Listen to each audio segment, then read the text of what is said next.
For this week's North Country History lesson, we head to Beaver Falls, where a popular building product was invented. Emily Griffin tells us about Beaver Board.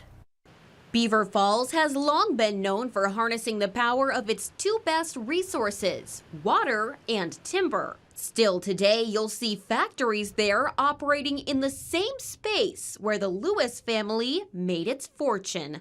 J.P. Lewis was a major industrialist, came to the Beaver Falls area, I want to say in the 1870s, 1880s, started a company known as the J.P. Lewis Company, and that company basically dominated the Beaver Falls community from the 1880s probably until the 1970s. Capitalizing on the power of the falls, Lewis formed an empire of businesses. I think the earliest thing that J.P. Lewis was involved in was a tannery. Then they began to build the regular sawmills, pulp mills, veneer mills, paper mills. Then in 1903, J.P. Lewis thought of yet another way to use timber.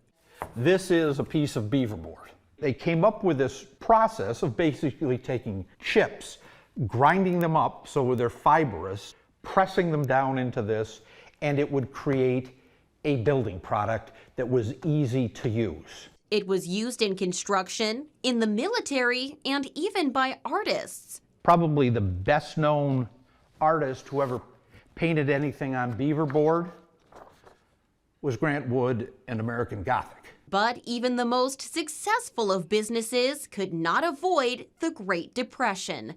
The Lewis family, just before the Depression hit, sold their interest in the beaver board companies. For years, the family still made beaver board, eventually fizzling production after several generations in the 1970s. Now, the factories make different products under different owners. But the beaver board of the past is hardly gone. A lot of people may not know they have it in houses, but it's likely around all over.